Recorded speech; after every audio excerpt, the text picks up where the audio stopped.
Bang Suta, kalau mau dibilang nih secara sederhananya buat teman-teman di pemerintahan desa seluruh Indonesia, sebetulnya kaitannya abdesi dengan pemilihan kepala daerah serentak di tahun 2024. Ini gimana Bang?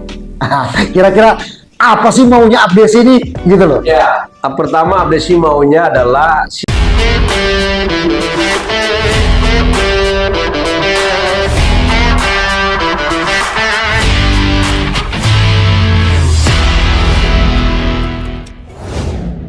Assalamualaikum warahmatullahi wabarakatuh. Jumpa lagi teman-teman semua dalam program Ngode, ngobrolin demokrasi. Habis ngode pasti berisi. Teman-teman semua, pada pertemuan kali ini saya ditemani oleh salah seorang senior yang ini cukup berpengaruh bagi perkembangan dan pembangunan di sekitar kita. Saya perkenalkan, di samping saya Bapak Suta Wijaya. Assalamualaikum warahmatullahi wabarakatuh. Waalaikumsalam warahmatullahi wabarakatuh.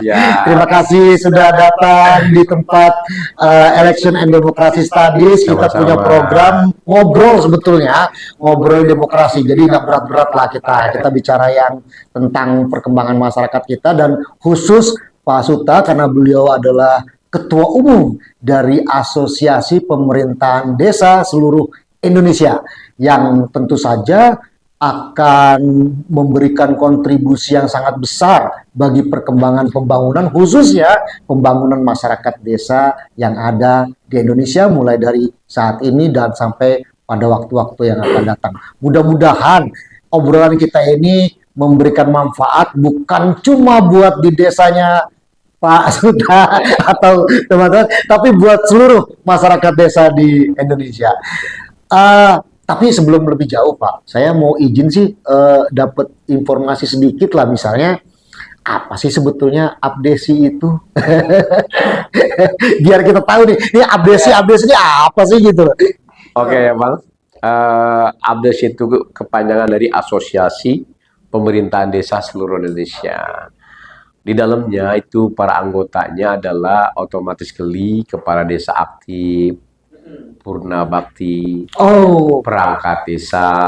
kepala desa aktif, Ya, purna bakti, perangkat desa. Iya, Wah, masuk di dalamnya yaitu lembaga desa lembaga desa. bisa masuk gitu. Oke. Para penggiat desa, pemerhati desa boleh masuk abdesi. Iya. Itu dia. Tapi yang pastinya adalah tadi antara ya kepala desa, perangkat desa. Berarti termasuk yang memperjuangkan perpanjangan masa tugas, masa baktinya. Yang kemarin itu ya, itu perjuangan salah satunya, bentuk perjuangannya abdesi. Gitu. Ya, abdesi pasti akan, kalau bicara desa pasti akan menjadi garda depan. Kalau bicara untuk desa, gitu. Dengan adanya ya tadi asosiasi pemerintahan desa, maka aspirasi teman-teman desa itu terwadahi, menjadi terorganisir, gitu kan, sehingga menjadi simbol kekuatan desa pada akhirnya. Kalau tanpa terorganisir kan agak susah masing-masing kan. Nah, alhamdulillah abdesi sudah terisi dari 37 provinsi. Di 37 provinsi, Iya, se-Indonesia. Se-Indonesia kecuali DKI dan Jogja. Tapi Jogja malah ada, karena ada desa gitu.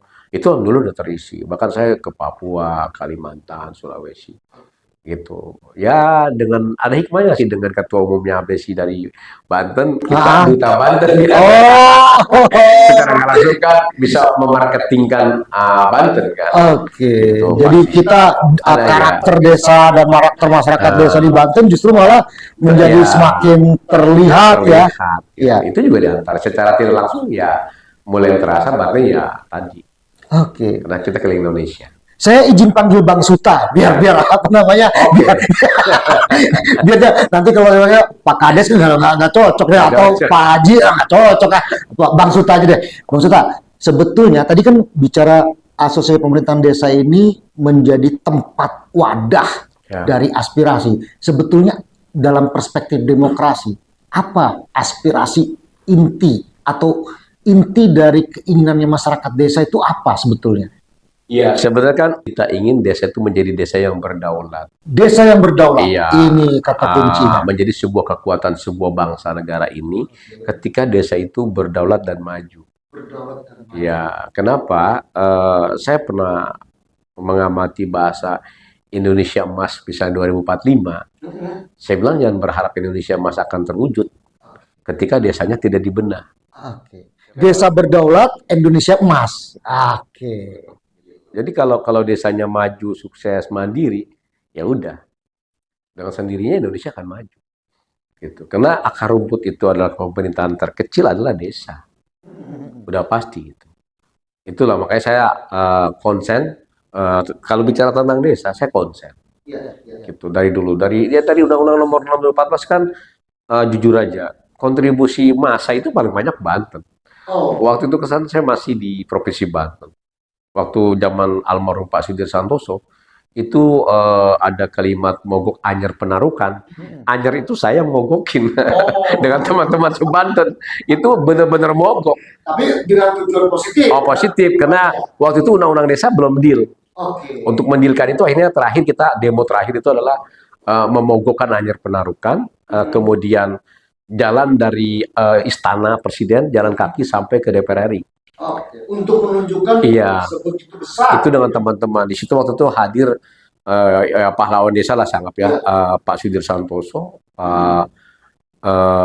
Priyo Budi Santoso, Mas Budiman Jatmiko dengan teman-teman kepala desa se-Indonesia. Tapi domainnya adalah Pulau Jawa, wabil khusus Banten. Itu bergerak kita terus. Gitu. Nah, saya mencoba kita obrolannya berjalan nih, Bang. Tadi kan kita ada sejarah perjuangannya teman-teman di Abdesi untuk memperjuangkan kedaulatan desa. Nah, sekarang ini kan momentum tahun politik, katakanlah begitu. Karena kita bicara tentang pemilu dan demokrasi, tentu saja selama ini saya merasa dalam pandangan saya terutama masyarakat desa itu menjadi semacam apa ya, alat kemudian kayak kelinci percobaan. Iya, seperti ini kalau ketika pemilu kan begitu ya, masyarakat desa ini diorganisir, kemudian diajak milih A, B, C, kan begitu. Tapi kesejahteraannya nggak berubah. Nah, ini gimana, Bang? Keberadaan Abdesi untuk memperkuat kedaulatan politik masyarakat desa. Gimana, Bang? Sebenarnya tuh kalau bicara besikan rata-rata kan sementara ini kan kepengurusan kan para kepala desa aktif ya. Oke. Iya, kepala desa aktif. Nah, saya bicara demokrasi baik pilkada, bupati dan gubernur, saya selalu berpesan terhadap teman-teman, kamu boleh bantu secara pribadi adalah para calon kandidat yang konsen terhadap desa. Kalau nggak konsen terhadap desa nggak usah lah. Itu kata kuncinya ya. Jadi Abdesi akan mendorong teman-teman di kepala desa untuk memilih kandidat yang concern dengan desa. Bukan cuma mau ngambil suaranya masyarakat desa. Karena yang terjadi katakanlah beberapa pilkada, beberapa pilgub, beberapa ya mungkin ya masyarakat desa itu cuma dijadikan sebagai sumber suara, lumbung suara, kan begitu. Dan saya agak merasa ini nggak adil buat masyarakat desa. Gitu. Coba aja, saya pernah waktu jadi ketua Abdesi Provinsi Banten, saya nggak pernah lupa itu. Ada yang namanya Desa Rencecet, Kecamatan Manggu. Di mana itu? Di Pandeglang. Di Pandeglang. Saya bawa motor dari naik mobil, turun, suruh naik motor, naik ojek saya. Naik ojek, kebayang nggak kalau naik motor suruh turun 2 kali? Jalannya hancur. Saya turun 2 kali. Akhirnya saya datang agak tersentak hati saya dengan saudara kita di Rencecet kepala desa. Saya ngomong dengan kepala desa di Rencecet, Bang, apa iya? Ini kok kayak gini kita? Kita ini kan dekat ibu kota loh. Betul. Ibu kota DKI ya Jakarta ya. Ibu kota Jakarta kan. Kedua kan kalau ngeliat Banten saya bilang ada beberapa potensi. Misalnya Banten punya Bandara Soekarno-Hatta. PAD-nya kan. Banten punya KS kan. Banten punya, kita SD aja udah tahu tuh Cikotok tambang emas. Saya terpikir dulu adalah punya Jabar kan. Ternyata ada di Banten. Kita juga punya termasuk saya bilang beberapa perusahaan besar seperti termasuk semen merah putih yang lainnya. Kita punya kelapa sawit. Kita punya lagi, kata saya waktu itu masih bagus-bagusnya, punya pohon karet. Ya kan, ribuan hektar karet yang ada di Pandeglang dan Lebak. Saya bilang, kok ada segininya loh jalan desa gitu. Sampai saya bilang, udah aja tanamin pohon pisang aja. Ini dulu ya. Ini sebagai ekspresi protes gitu ya. Tanamin pohon pisang aja, udah aja media. Itu satu. Yang kedua, kata saya, abang komitmen cari tokoh masyarakat yang konsen terhadap desa, ya suruh caleg aja dia. Oh kan biasanya dulu kan kalau dia anggota dewan kan punya pagu-pagu kan, pagunya serahkan berikan tuh ke jalan-jalan utama sini. Atau saya bilang undang pejabat publik, bupati, gubernur, kata saya bilang kalau perlu presiden undang aja acara di sini, biar dia lihat sendiri tuh. Kan nggak usah kita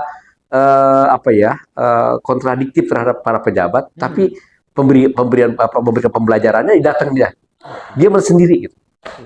Kalau saya waktu jadi kepala desa, saya bilang ada acara di desa, saya undang pejabat, saya bawa ke jalan yang paling rusak. Kalau saya kayak gitu nggak mau, kalau yang lain kan dibenah tuh orang. Oh kalau saya nggak mau. Kalau ada pejabat mau datang dirapin dulu. Kalau saya mau terbalik. Kalau saya terbalik ketika dia tanya, Ades, oh ini jalan hancur. Saya tinggal balik tanya. Biasa asal bapak senang gitu. Kalau saya mau terbalik. Sebenarnya saya mau ke jalan tetangga desa yang rusak sampai ke desa saya bisa. Dia tanya, ini kan jalan hancur. Saya tinggal balik aja. Siapa sih bupatinya? Betul. Kan kembali dah. Besok pagi kita udah dipanggil. Betul. Karena sekarang bikin proposal ajukan. Clear kan? Nah, itu strategi kan. Iya. Kayak gitu. Jadi kadang-kadang memang kita harus mencari jalan yang itu bisa masuk kategori kreatif sebetulnya ya, bukan nakal ya. Jadi menunjukkan ini nih masalah di desa nih. Nah, kembali kepada tadi demokrasi. Saya berharap teman-teman kepala desa sekarang harus peka nih, ya kan? Peka terhadap seorang leadership pemimpin baik wali kota yang ada desanya, bupati, gubernur, ya kan? Beliau mau konsen nggak membangun sebuah desa? Hanya jangan sebatas janji politik. Lupa. Nanti mau maju lagi mulai inget lagi sama kampung yang pernah dia injak. Pernah diinjaknya 5 tahun sekali. Ini kan udah nggak bagus nih pola-pola ini. Nah, makanya saya bilang bikin sebuah MOU. Bikin sebuah fakta integritas kalau perlu kan. Jadi tidak beli kucing dalam karung, ya kan, yang bagus. Kita dengarkan visi misinya, buat komitmennya seperti apa. Mau nggak membangun sebuah tadi percepatan desa? Itu kan penting. Biasa sederhana, yang penting kesehatannya stabil, pendidikan stabil, infrastrukturnya bagus, selesai itu. Dengan sendirinya nanti akan merambah, akan ada perubahan dengan sendiri. Sekarang kan kesehatannya di bawah standar, pendidikannya di bawah standar, infrastrukturnya juga di bawah standar. Mana bisa membuat sebuah percepatan pembangunan? Misalnya gini, ini daerah pertanian, jalannya rusak, musim hujan. Secara waktu, kalau jalan rusak harusnya mungkin 1 jam bisa 2 jam, iya kan? Karena rusaknya jalan. Jadi tidak efisien efektif, itu baru fasilitas jalan. Bicara kesehatan, kalau dia misalnya gizi buruk, stuntingnya fatal. Jangan pun berbicara ekonomi, kehidupan kesehatannya aja udah tersendat-sendat. Dan ini kan harus dibenah. Bicara sebuah pendidikan. Kan saya bilang pendidikan formal itu kan udah saatnya. Di desa paling nggak, ya 2 desa ada SMP. Ya dong, syukur-syukur sih 2 desa udah ada SMP dan SMA. Atau SLTA. Atau disesuaikan ini daerah religius kan. Daerah agamisnya buat aliyahnya. Ya kan? Kan bisa aja tuh. Saya pikir ini penting. Maka saya bilang ke teman-teman kepala desa, dana desa jangan semuanya lu berikan kepada infrastruktur semua. Berapa persen untuk anak-anak pendidikan? Saya mau tunda dulu nih ngomongin dana desa. Nanti kita masuk di segmen berikutnya. Teman-teman, nanti di segmen berikutnya saya sama Bang Suta akan bicara kaitan dana desa dengan perhatian dari pemerintah yang di atasnya. Ini kan kebetulan momentum politik, pemilihan kepala daerah, baik dia di level bupati wali kota maupun pemilihan gubernur dan wakil gubernur. Nanti kita lihat bagaimana keterkaitan dana desa ini dengan agenda politik supaya nanti yang terpilih punya concern dengan perjuangan masyarakat desa. Kita ketemu pada segmen berikutnya.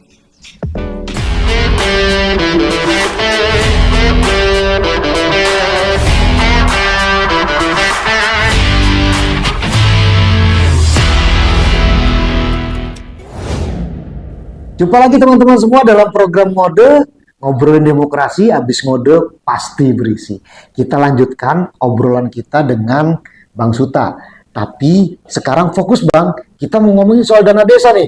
Ini ya, dana desa itu seringkali jadi pemberitaan yang bikin sesak dada kalau buat teman-teman kepala desa dan aparatur pemerintah desa. Bang, kaitan dengan pemilihan kepala daerah, baik itu gubernur, wakil gubernur, bupati, wakil bupati, maupun wali kota dan wakil wali kota yang ada pemerintahan desanya.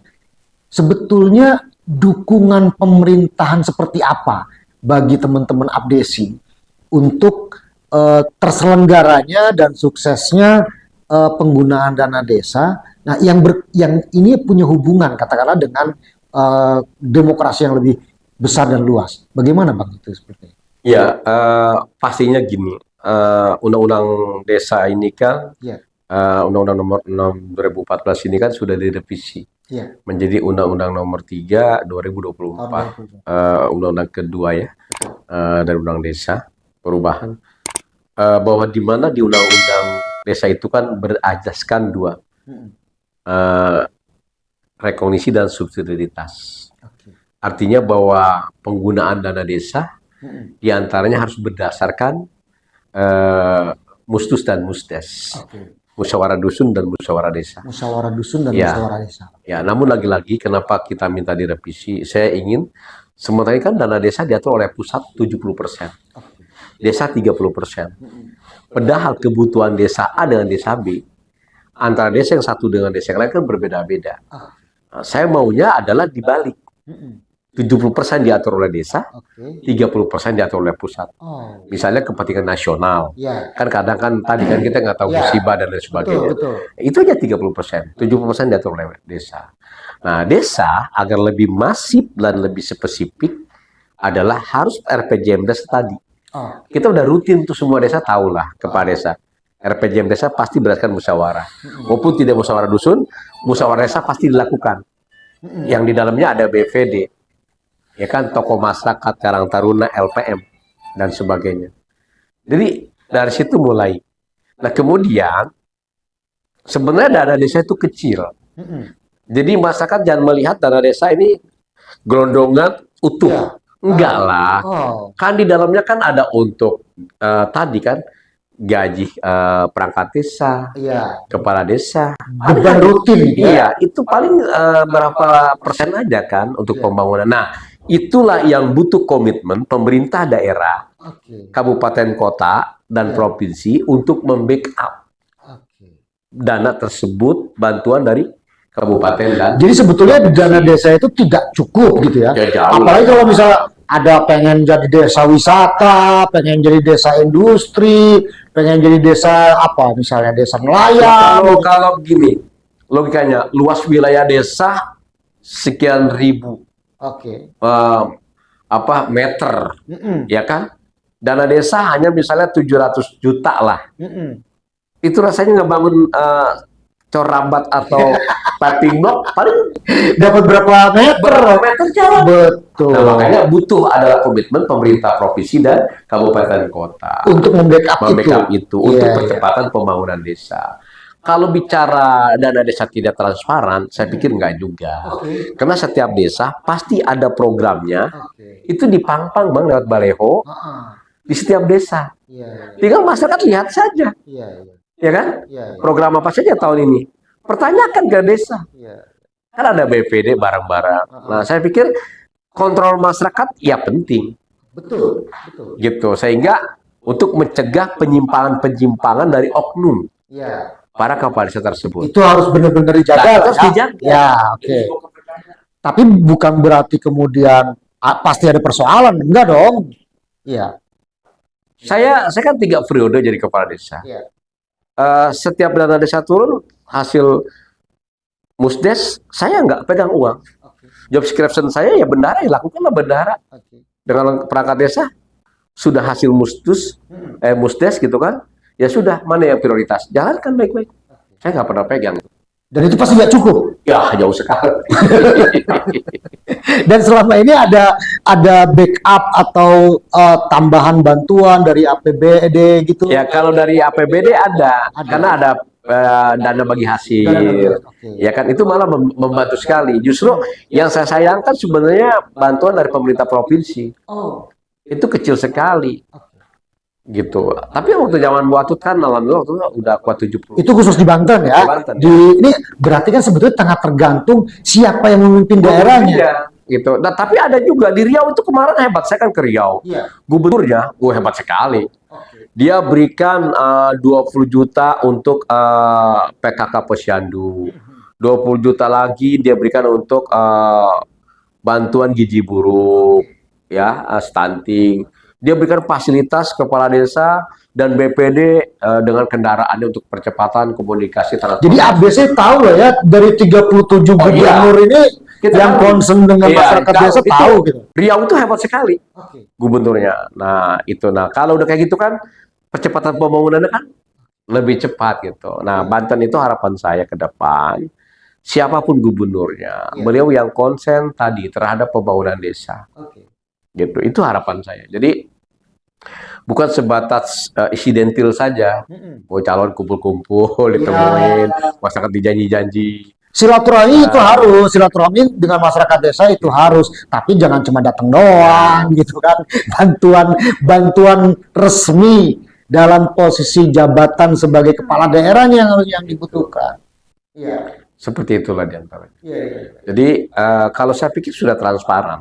Iya. Gitu. Kalau misalnya ini yang koruptor sekian, ya hitung aja dari 74.961 desa sebelum Papua ya dimekarkan, hanya berapa persen yang tersandung itu kan kebaikan administrasi, karena ketidaktahuan. Itu maksud saya, kadang-kadang teman-teman di level pemerintahan yang lebih tinggi, kabupaten kota, provinsi, ini tidak memberikan dukungan manajemen yang sebetulnya ini sangat dibutuhkan.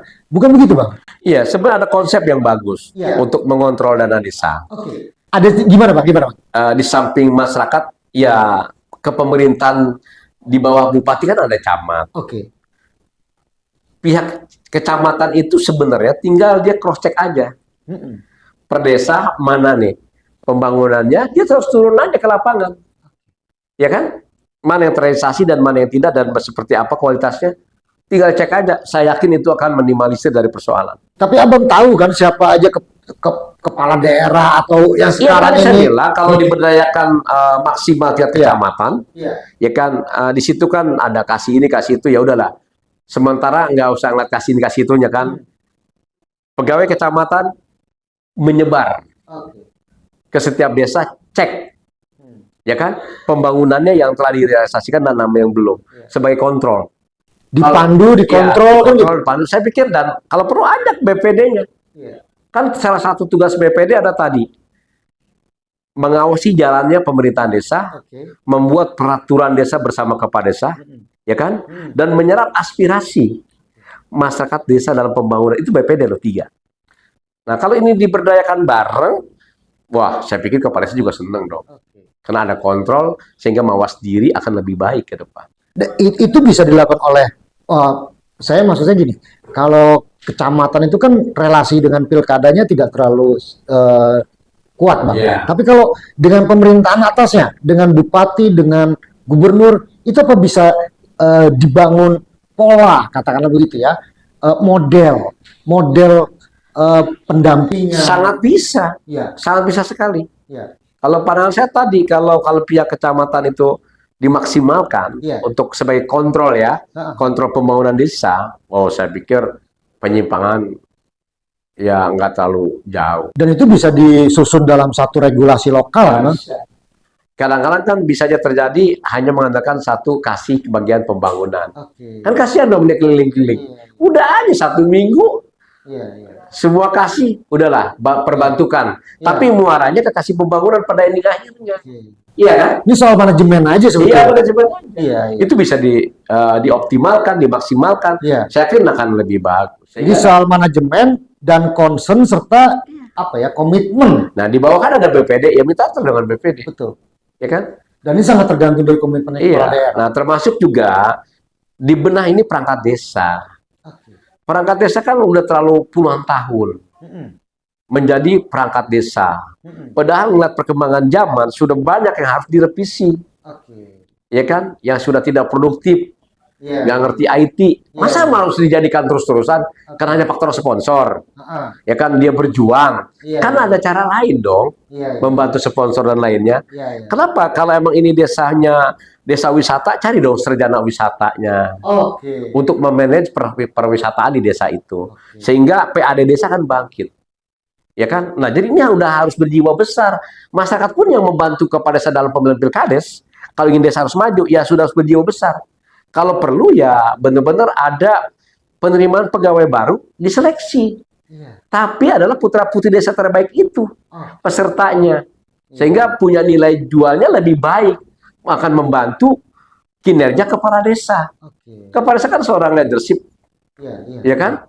Dia butuhkan pembantu-pembantu dia ini kan adalah orang yang disiplin ilmunya yang baik. Kalau sementara kan ada yang usianya 50 tahun, 60 tahun, dari zaman baheula nggak diganti-ganti, udah nggak produktif. Maksudnya kan udah saatnya diganti. Ada contoh kepala daerah di Indonesia yang punya arah seperti itu sudah mulai berjalan, Bang? Ada nggak sementara ini? Atau belum? Belum. Kalau urusan desa sampai sekarang belum. Sampai sekarang? Ya. Kalau saya sih maunya sekarang udah direvisi. Saya bilang, saya pernah bicara ke Pak Tito, hampir ya 1 jam lah. Pak, saya bilang. Dengan Pak Mendagri maksudnya? Iya. Oke, iya. Kalau kita mau serius membangun sebuah desa dengan konsen, perangkat desa sudah saatnya direvisi, dievaluasi. Artinya ada jedah nih, kan ini banyak saya lihat nih di daerah-daerah kan kepala desa mencat perangkat desa lapor ke Menkumham, Komdusman segala apa kan. Saya pikir ini harus dibenah nih. Konflik di level pemerintahan desa. Nah, lebih bagus saya bilang. Kita permajaan perangkat desa, ketika terjadi pilkades, ada jedah namanya PJS. PJS kan dari pegawai negeri. Ketika di PJS, kan udah tidak ada lagi beban nih. Ya kan, jargonnya kan sudah keluar, paling mau calon lagi pilkades. Nah, disitulah ada penjaringan, menurut saya, penjaringan permajaan perangkat desa. Disesuaikan dengan kebutuhan desa masing-masing. Oh, di sini butuh misalnya tata kelola manajemen kepemerintahan desa, ambil dong. Butuh sarjana ekonomi, ambil dong. Butuh insinyur untuk bikin bistek misalnya kan, untuk pembangunan desa, ambil dong. Ya kan kebutuhan. Nah, dialah yang menjadi kasih-kasih di situ. Oh, ini pariwisata dia butuh dong di situ. Butuh ekonom, diambil sarjana ekonom. Tapi di tingkat masyarakat desa. Dan itu belum ada yang melakukan. Belum ada, diseleksi nih. Oleh siapa? Kalau pandangan saya diseleksinya bisa terjadi oleh pihak kecamatan nih, bagian kepegawaian kan, biar netralitas ya kan diawasi oleh tokoh masyarakat, disterilkan sehingga nanti dibuat fakta integritas. Ketika dia terpilih menjadi perangkat desa yang sudah cakap dalam kinerjanya, siapapun yang mau calon kepala desa pilkades dia nggak boleh mencampuri, harus netral, ya kan? Nggak boleh mencampur, kalau mencampur diskualifikasi udah coret aja ganti. Kan jadi bagus tuh. Nah, sebaliknya ketika kepala desa nanti sudah ditetapkan oleh panitia pilkades, dibuat lagi fakta integritas. Siapapun nanti yang terpilih tidak boleh mengganti perangkat desa. Karena udah penjaringan yang bagus nih. Ya kan, dengan jeda tadi tidak ada lagi. Kan ini kan persoalan cost tinggi calon pilkades saya lihat. Karena ada yang pengen jadi staf anaknya, jadi RT RW kan berjuang semua. Nah, ini harus dibenah kalau mau serius. Sehingga nanti hasilnya bagus nih. Dan belum ada itu Belum ada. kepala daerah yang Belum. menata ini. Sampai emang saya kan ngalamin karena saya 3 periode ya. Mau mengganti memang tidak tega. Karena dia berjuang. Iya, Karena memang belum ketemu rumus. betul. Kalau konsepnya tadi sebelum Pilkades dilakukan penjaringan, ini ada rumus nih. Dan sebetulnya regulasi tentang teknis sebelum pelaksanaan pilkades itu bisa dilakukan oleh pemerintah daerah. Enggak, kalau mengangkat dan membertikan perangkat desa adalah haknya kepala desa. Kan, Ya, ya. tapi kan PJ itu kan kepala desa. Betul. PJ-nya kan kepala desa, dia boleh dong mengangkat dan membertikan sebenarnya. Nggak, maksud saya yang mengatur regulasi yang berkaitan dengan manajemen pemerintahan desa, sebetulnya regulasi lokal juga bisa. Oh, boleh. Pemerintah daerah juga boleh. Gitu. Boleh. Saya maksudnya Bikin aja perdanya. itu maksud saya gitu loh. Jadi Buat perda. bentuk komitmen concern dari kepala daerah itu yang membenahi regulasinya. Nanti akan muncul kualitas leadership tingkat desa. Oke. Kenapa? Karena sudah tidak ada lagi persoalan yang menyangkut jargon dia korban nggak besar. Karena sudah ada perangkat desa, ya kan? Iya. Di dalamnya sudah. Jadi kualitas visi misi yang dikeluarkan. Jadi debatnya bukan duit. Ini untuk menghindari yang namanya bertaburnya, katakanlah begitu ya, bertaburnya. Kalau perlu tingkat RT RW dibentuk itu, udah. Saya pikir itu juga minimalisir persoalan finansial. Jadi kalau misalnya dibilang demokrasi kita high cost, ya ini karena caranya yang membuat jadi agar nanti dana desanya efektif digunakan oleh desa dan oleh masyarakat desa. sehingga tidak ada rumor bahwa dana desa itu jadi bancakan untuk begitu ya. Oke. Menarik. Teman-teman semua, memang isu persoalan desa ini bukan isu yang statis, dia sangat dinamis dan berkembang terus. Tentu saja Abdesi akan terus menjadi pengawalnya, kan begitu, menjaga dan memberikan dukungan penuh terhadap itu. Kita rehat dan nanti di segmen berikutnya kita ambil konklusi sedikit dari apa yang kita obrolin pada kesempatan kali ini. Terima kasih, sampai berjumpa pada segmen berikutnya.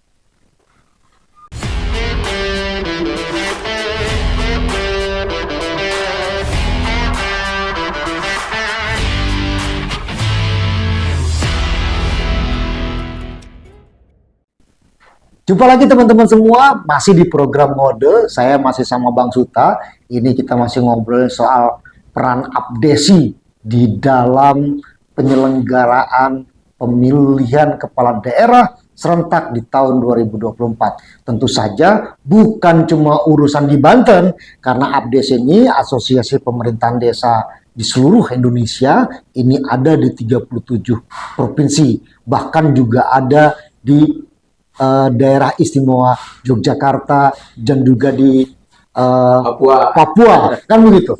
Ya, mudah-mudahan obrolan kita ini setelah ngobrol kita makin berisi isi tentang pengetahuan apa itu Abdesi dan masyarakat desa. Bang Suta, kalau mau dibilang nih secara sederhananya buat teman-teman di pemerintahan desa seluruh Indonesia, sebetulnya kaitannya Abdesi dengan pemilihan kepala daerah serentak di tahun 2024. Ini gimana, Bang? Kira-kira apa sih maunya Abdesi ini? Gitu loh. Ya, pertama Abdesi maunya adalah siapapun dia seorang leadership tingkat kabupaten, kota, dan provinsi. Beliau konsen ketika terpilih adalah membangun desa. Tapi bukan hanya persoalan banyaknya spanduk-spanduk Nggak ngaruh yang ada di pohon-pohon. Kan yang milih bukannya pohon ya kan? Iya. Tapi ketika dia jadi, kita berharap justru dia akan menjemput bola. Duduk di desa, duduk di balai desa, duduk di masyarakat desa, walaupun setiap hari. Dia buat schedule aja dong.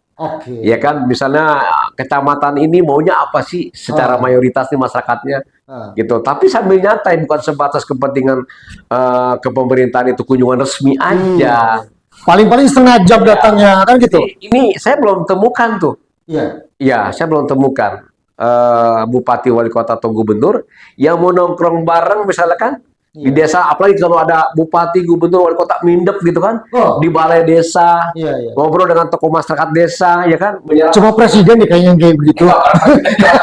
Iya kan ya, kayaknya yang saya dengar presiden tuh yang datang ke desa nginep ini kan gitu. Saya malah belum belum menemukan nih, ya kan, ya khususnya kita orang Banten di Banten. Nah, Oh di Banten belum ada ya gitu belum Bang? nih, belum nih. Belum ke. Ya mudah-mudahan ke depan siapapun tuh ya. Nah ini ya, ini buat calon kepala daerah di Banten.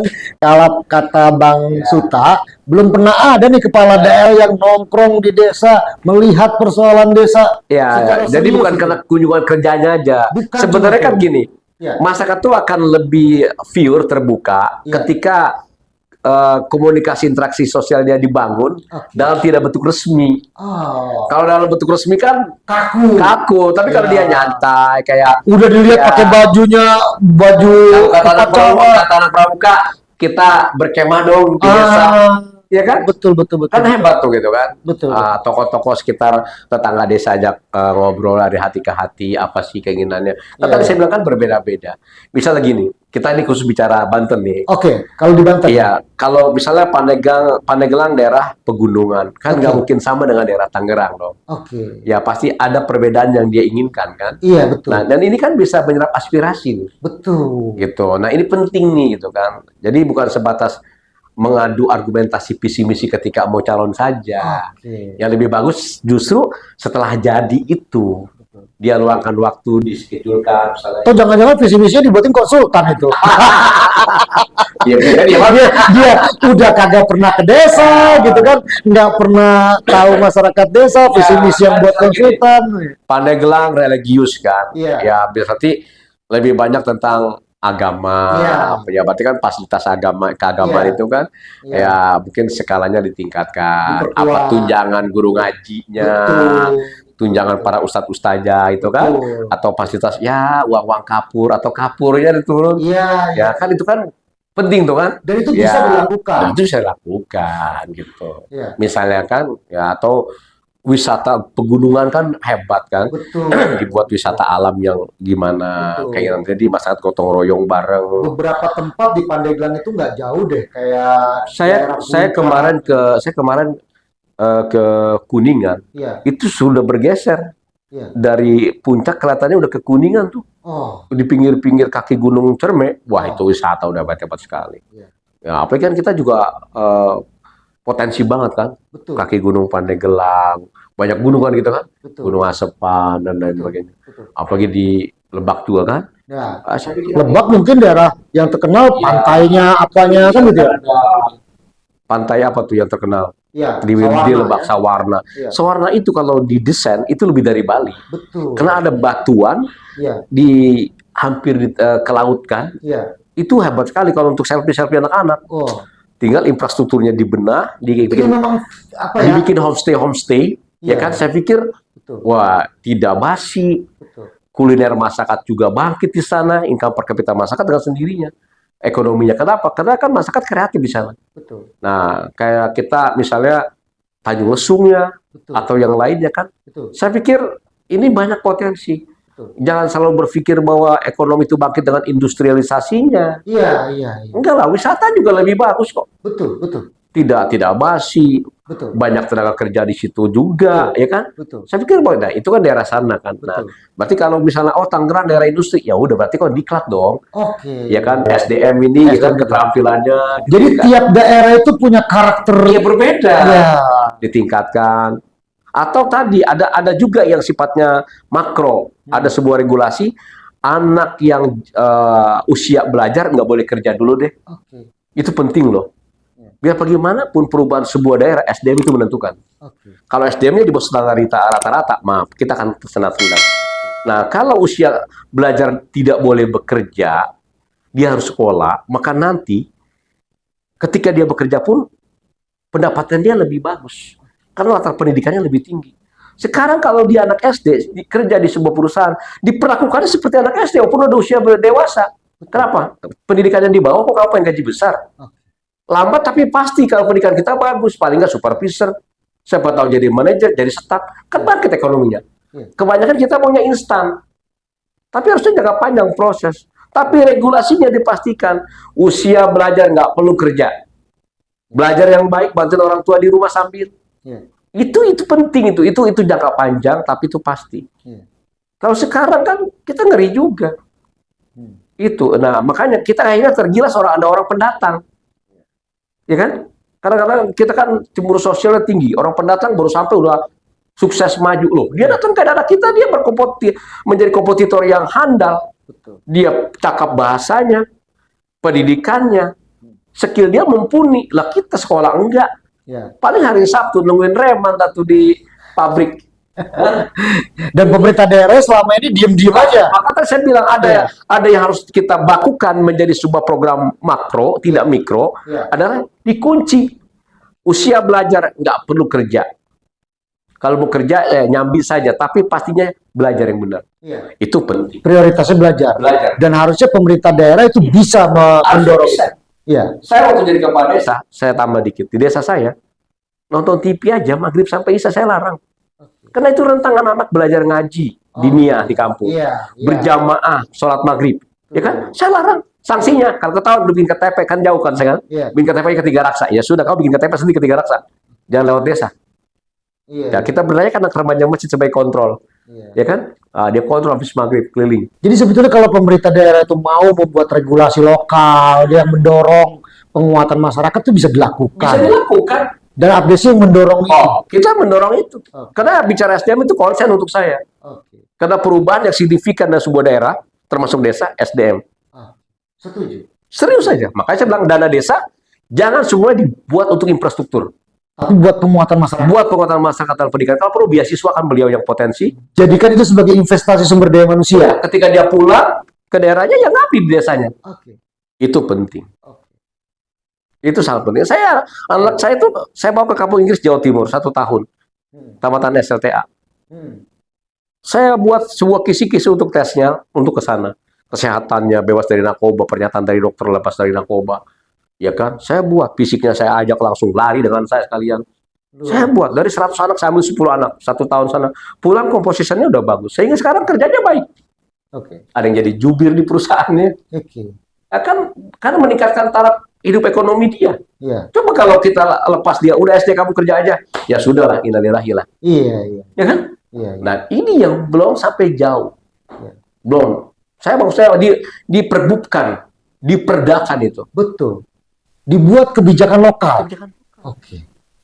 Dan itu mau di Sulawesi bisa, di Kalimantan bisa gitu ya. Iya, itu penting. CSR kita. Sekarang CSR kita, saya lebih cenderung botan apa aja CSR. Datang ke desa, anak-anak potensi yang mana nih? Yang harus kita backup oleh CSR. Biasiswakan beliau. Sudah jadi dokter.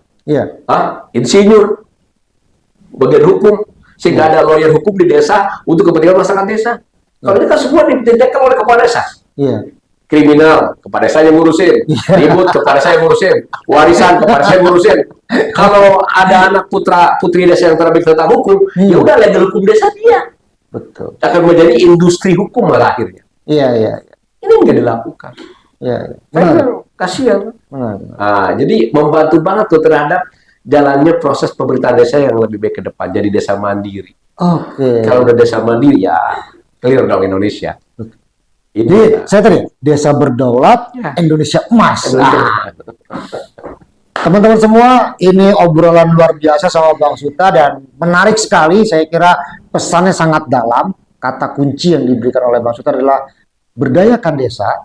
Dan kalau mau menjadi kepala daerah, maka calon-calon kepala daerah ini harus punya komitmen yang tegas, komitmen yang jelas, komitmen yang terukur, dan tidak sekedar menjadi alat untuk kemenangan politik, tidak hanya sekedar menjadi alat elektoral. Masyarakat desa itu menjadi fondasi terwujudnya desa yang berdaulat dan Indonesia Emas 2045. Baik Mas Suta, terima kasih atas kehadirannya. Saya dan teman-teman Election and Democracy Studies ini rutin menggelar diskusi ngode, habis ngode pasti berisi. Mudah-mudahan ini memberikan isi buat teman-teman semua tentang desa, pemerintahan desa, dan kaitannya dengan suksesnya pemilu kepala daerah serentak di tahun 2024. Sampai jumpa dalam agenda ngode berikutnya. Salam. Terima kasih Pak.